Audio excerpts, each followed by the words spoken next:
Hey all friends, welcome back to the channel. Bob here, and another video. I'm not sure if anyone, actually before I start, I just want to say, I don't know if anyone's seen it yet, but I just want to tip my hat to low out range, really? That doesn't seem right. Oh, it's the wrong spell. That'll be why. Before I start, I just want to tip my hat to Ricky Gervais. I don't know if anyone's seen these monologue at the Golden Globes, but I think it was probably the best one yet.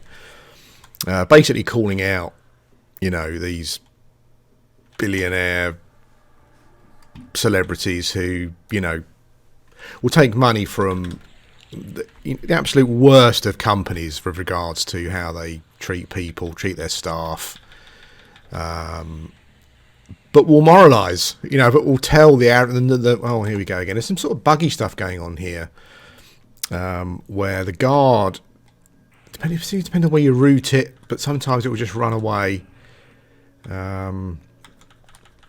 Yeah, a bit weird. I think he's still there. Sometimes if you move a bit, he comes back. There we go. Okay. Back, maybe. Yeah. Okay. He's come back. Yeah. So if you come to this spot, you do get an occasional issue like that I've had. Yeah. Just a tip my hat to Ricky Gervais. It never ceases to amaze. These kind of billionaire celebrities and executives spend so much time kind of moralising and telling normal people what they should be doing and how they should be feeling about political issues. Garbage. And yeah, I absolute tip my hat to him, because this is the sort of thing that these people need to be told, I think. Not that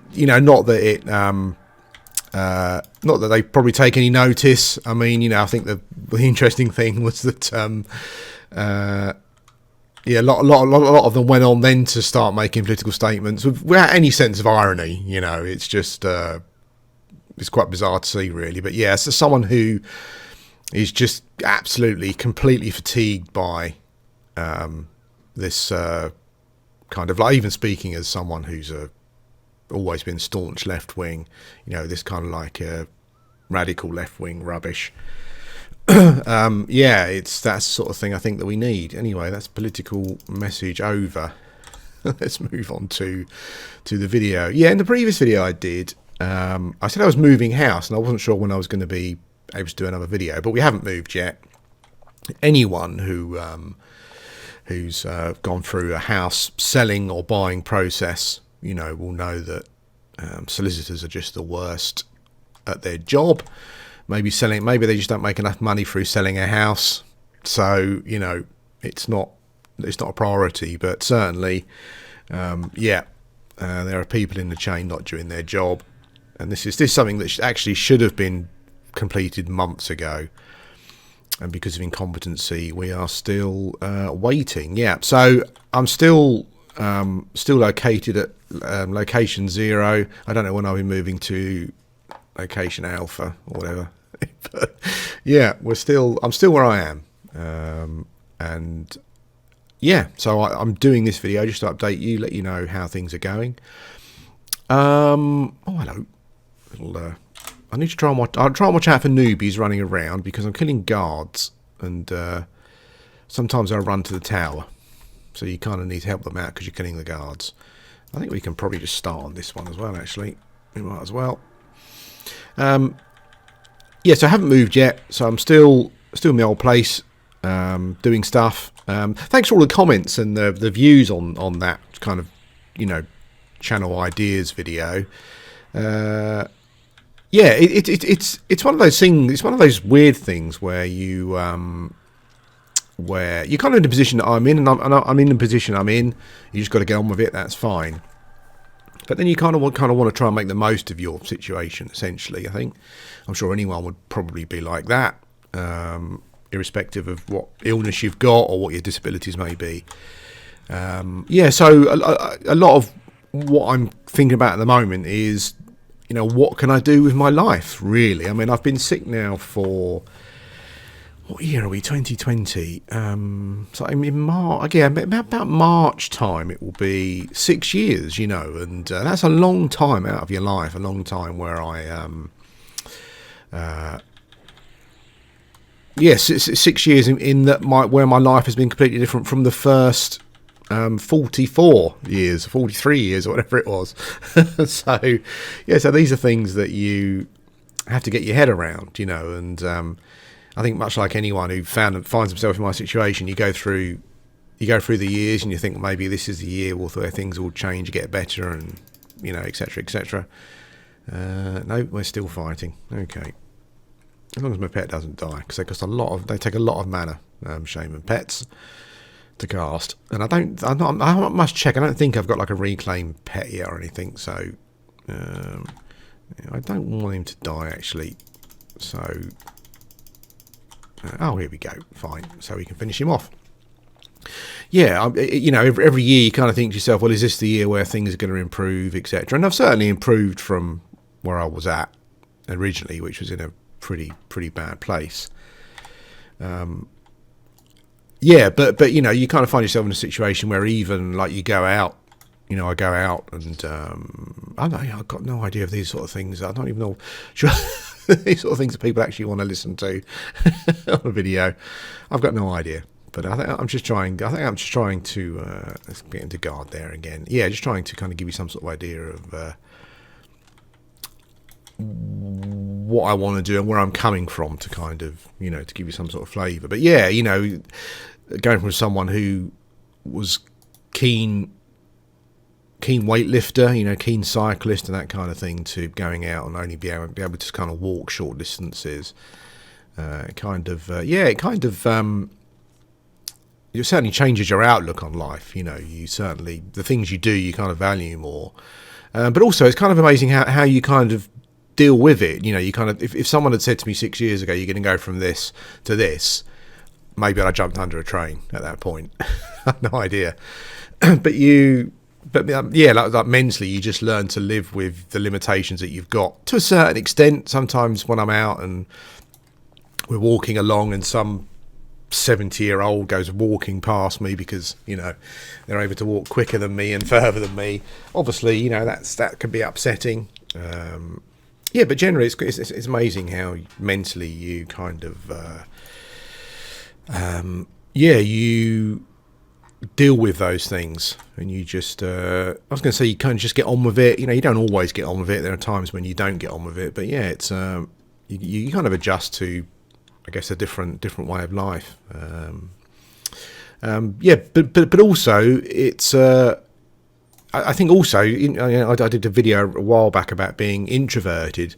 Weirdly, I'm kind of mentally, I'm kind of almost the best type of personality to get some sort of debilitating illness, because I don't need people around me to get on with things. I don't need to go out to parties and pubs and all that kind of thing. I miss doing stuff with my wife, obviously, but yeah, I'm not that sort of person. So I think in a weird way that kind of helps you deal with those kind of things.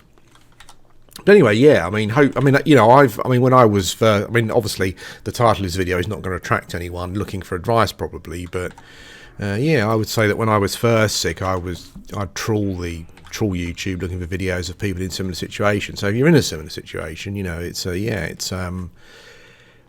or if you're just beginning like a process where you feel you might, you're just on the, for whatever reason, something has struck you down and you're kind of on the start of the road, you do, like mentally, you do kind of learn to live with it and deal with those things, and try and have some life out of it. A lot of people might say that my life is pretty sad because I do spend most of my time on my computer, but it's like what else would you do, really? It's like I guess computers are that thing. For many, I'm sure all of us, you're watching the video, you played Everquest, I'm assuming, or some sort of MMO or computer game.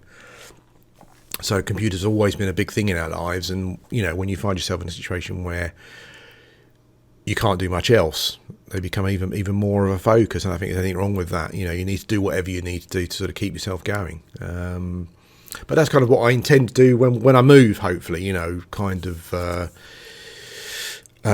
Just find some. I mean, I think I said in the video that I've never been a career-driven person, but I do need to find something for myself to do, where I feel like I'm doing stuff, not just for the family, but for myself as well. You know, some kind of creative process. So yeah, so when I move, as I said, you know, there might be a week or two's period where I'm not online, but when I come back, I'm kind of planning on. Putting some sort of studio together for myself, little studio where I can, let my creative juices flow in some form, whatever. Maybe I haven't got any.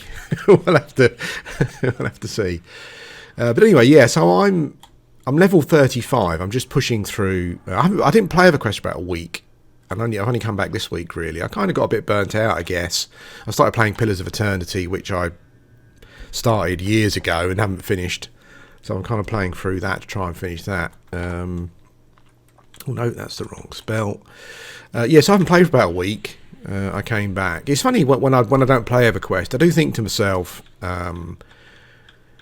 why go back? I've got this list of games that I want to play. I'm desperate to put more time into Project Gorgon, which is quite often. You know, now I could say quite often. Now and again, people will ask me what. I've got some money and some time to spend, you know, what's the best MMO to play? Project Gorgon, hands down, is the best MMO I've played for a long, long time. I would probably say maybe the most interesting MMO since Ultra Online. I mean, that title could easily go to Worm Unlimited, but I'm kind of waiting to put time into that until they start a new server. But certainly Project Gorgon, it's not, I mean, it's got some sandboxy aspects, but... just the sheer amount of mechanics and different things you can do in the game, and they're also some of the most interesting ones as well. You know, I mean, I'm sure I've mentioned these before, but having something where lycanthropy is kind of linked, just as an example, lycanthropy is linked to the real world kind of moon cycles. So when there's a full moon in real life, you know, then you are stuck as I don't want to do that. You know, you are stuck as a werewolf in game, and those just so many little interesting things like that. Too many to mention, actually. And it's a fantastic game. If you like grinding, it's a fantastic game for that. There is so much to grind. Let's send my pet in for a bit of. So I'm kind of itching to put some more time into that game. But this is Everquest, playing Everquest today. I'm level 35. I'm just coming out of it, and one of the things that I've discovered over the years with Everquest is that people kind of talk about camps, best camps to go to, things like dungeons, zems, that kind of thing. The best camps that I've ever found on P99 are ones where you basically have 2 6-minute spawns. If you don't have to split them like this camp, all the better. But 2 6-minute spawns, particularly when you're going for a hell level, it just gives you a continual tick of XP. You know, because you might get to this camp at 33 or 34 or whatever, and you find it slightly difficult. So you're waiting on mana and stuff to kill the next guard. But generally you get to a point at 34, 35 where you can just generally just keep ticking over with them, you know, every two kills every however long, and it is one of the best camps. They are the best camps, I think, that I've generally come across. You know, if you can find a camp where you've got 2 6-minute spawns and just keep ticking over, and they are the best camps I personally find. Obviously not from an interest point of view. You know, at this level, if I was looking for camps a bit more interesting, I'd go to Lower Guck or wherever. But just for grinding XP, I do find just two 6, 20, 6:30 minute spawns. It's just the way to go. And this is another one of those camps. Where's my pet? There you are. Let's give him a thing. I'm not sure exactly what level these guards are. I've kind of reached that level as well where I've back you go, pet. I've kind of reached that level also where go back. Yeah, I've kind of reached those levels also where I'm now coming into sort of like guard territory. So there are a lot of camps around with guards that I can kill. This is just one of a few in West Krana, for example. You've got the guards at the North-South Krana Bridge. There's some other towers as well. So yeah, I've kind of reached that point where guards are a thing, and I've always found one of the best camps. You know, these guys drop a combination of Rusty or how's my pet doing? Let's send my pet in. Yeah, Rusty or come on in, you go, pet. Yeah, Rusty or fine steel weapons. I've also made a fair few hundred plat here as well. And the thing with these camps is you can really stay here for you know, I mean, I think from a guard point of view, I could probably now level to 50 on guards if I wanted to. I'm not planning on doing that, but yeah, as I said before I kind of sidetracked myself, was like when I'm not playing P99, I kind of think like, why go back? I've got so many other games that I want to play, but you log in and you get that feeling, you know, or you see a video of someone playing, and yeah, there's that kind of addiction there from a gameplay point of view, but also the added thing of me doing content. You know, I've got that addiction that I want to get certain goals and, you know, yeah, things on video for people to watch, because, you know, I suppose surprisingly, probably not surprisingly, there's a lot of things that you can camp and do in classic Everquest that there just isn't any footage of. And yeah, it's something that I kind of really wanted to do. So there's kind of that added addiction as well of me playing. As I said before, you know, my gaming and kind of YouTube channel are sort of, there's a symbiosis there now. They're kind of linked together. Yeah, and that is a thing. Not sure if anyone else has ever come across that, but it is a thing. Yeah, but as I said, I'm on guards now. I'm almost 30, almost out of 35. And it's been fine. As I said, if you find a camp where you got 20 spawn time, 20 seconds, 6:30 second spawns. If you can find 2 of those somewhere that are blue to you, then you're golden. Essentially, I personally think it's the best camps for grinding through certain situations, and unless you're an enchanter, say, or a necromancer, you know, where you can maybe be a bit flashy with your charming, that might be quicker XP in a dungeon. Yeah, but for me, I find these camps, yeah, the best ones, and it's taken me a fairly short space of time, just a couple of days. I'd say probably 3 sessions just to get through this level. Yesterday, I got over 2 bubbles yesterday, just in that one session. So yeah, yeah. So that's an update. This is where I am. I stayed at the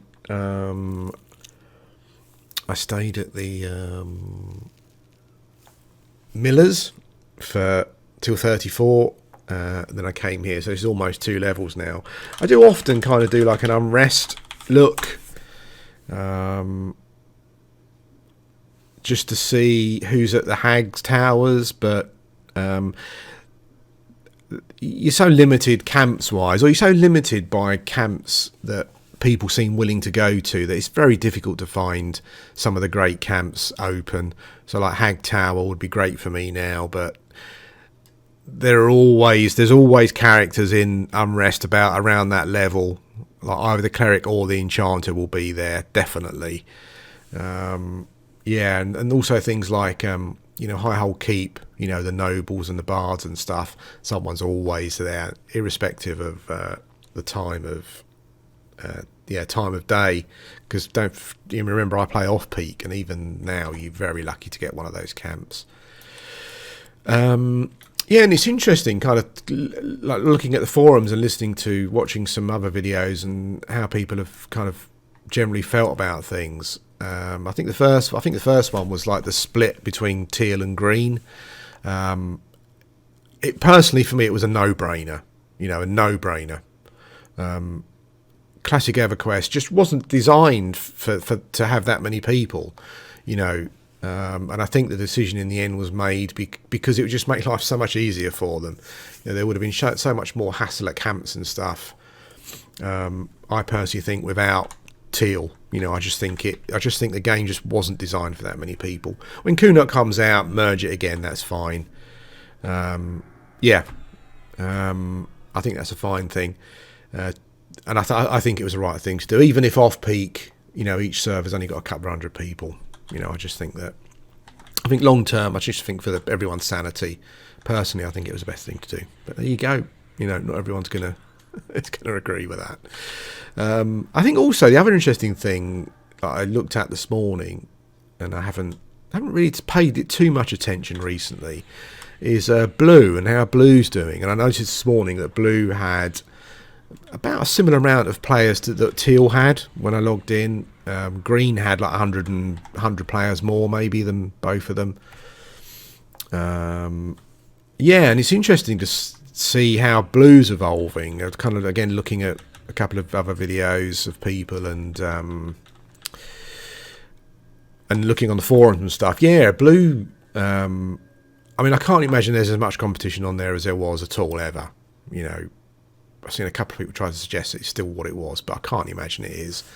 There just aren't enough people around. So I imagine, I'm not sure if Blue was the place where, the big raiding guilds stayed because they knew that they would have even,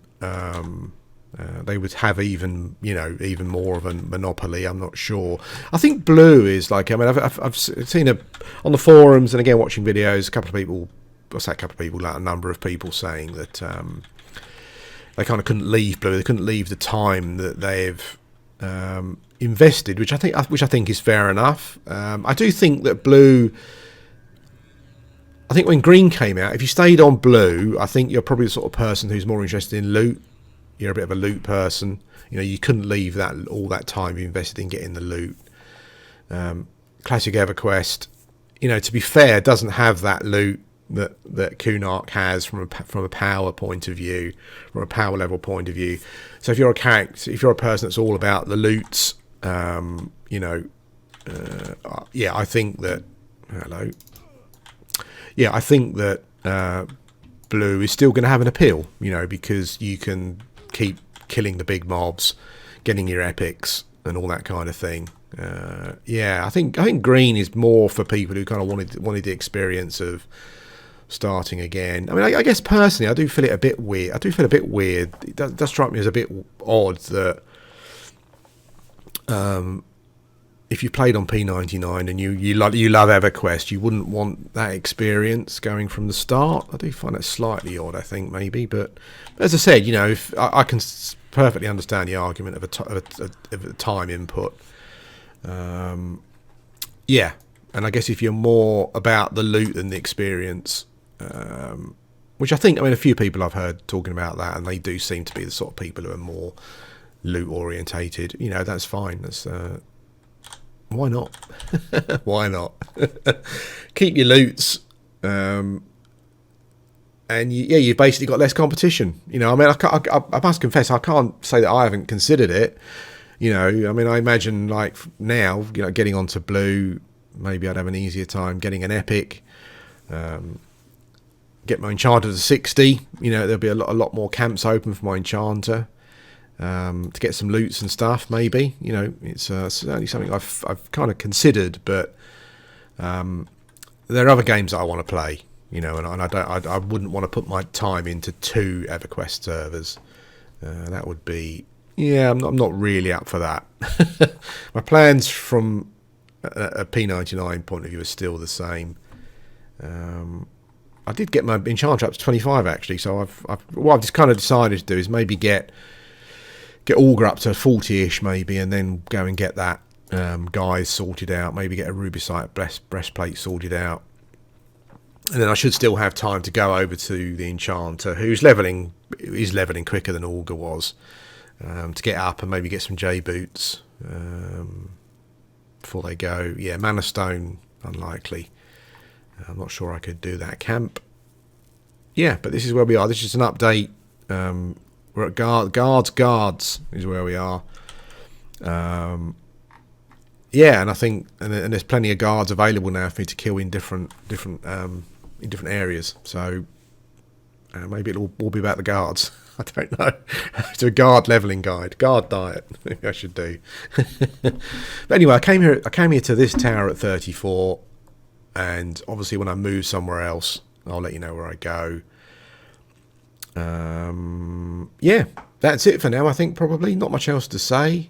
I should have put a little disclaimer at the beginning of the video because I was talking about something once. It was pretty just for comedy effect, really. It wasn't a serious comment, but someone said, "Oh, I don't come to your videos to listen to your political views." Well, they're my videos, you know.